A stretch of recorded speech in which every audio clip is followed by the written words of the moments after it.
Quero conversar com você hoje sobre por que talvez você não esteja conseguindo fazer leituras mais profundas com o seu tarô. Se for o seu caso, você já fica até aqui porque você vai saber como você vai se livrar disso.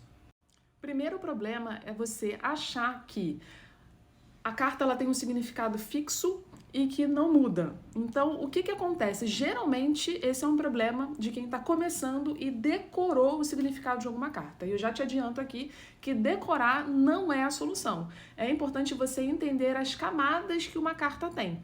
Quando você decora, você fica presa àquela lembrança, àquela ideia, àquela coisa fixa do significado que tem ali na sua cabeça, e muitas vezes você não está levando em consideração o contexto, a pergunta, né? Então a pessoa não sabe perguntar, como é que ela vai entender a resposta de maneira adequada? Se ela não entende as camadas de uma carta, como é que ela vai saber em que contexto aplica aquela resposta? O que vai direcionar a leitura? Então, esse pode ser um problema que te impede muito de ter leituras que são mais profundas, mais assertivas. E aí você, como tarólogo, é claro que o seu interesse deveria ser providenciar, né, dar leituras mais assertivas e mais profundas para o seu cliente. Você com certeza vai ser mais valorizada.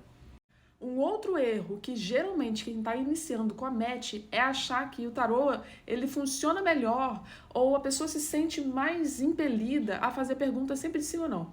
Sendo que essas perguntas, que a gente chama de perguntas fechadas, elas não são as melhores para a gente fazer para o tarô. O ideal no tarô é a gente fazer perguntas que a gente consiga entender o acontecimento, o desfecho, os possíveis caminhos que levam até determinada situação. Então, você ser inteligente na pergunta vai facilitar na hora de você entender a resposta. O tarô, ele não tem cartas como, por exemplo, em outros oráculos, que marcam muito o sim ou não, porque o sim ou não dependem do contexto.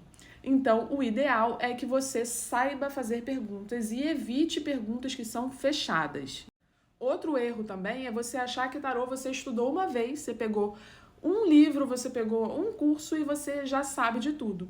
E, na verdade, tarô, ele é vivo, né? A cada leitura, a cada literatura, a cada cliente que você atende, você evolui e você percebe o quanto de insights você vai acumulando conforme você vai aprendendo. Então, não existe um tarólogo que se formou com tarólogo e nunca mais abriu um livro, nunca mais estudou, nunca mais aprendeu. Isso não existe. O tarô, ele é vivo. Imagina se você fosse utilizar conceitos, né, e ideias antiquadas e lá do começo, como, por exemplo, a gente tinha descrições muito fixas para os arcanos da corte, né? Eu já vi literatura citando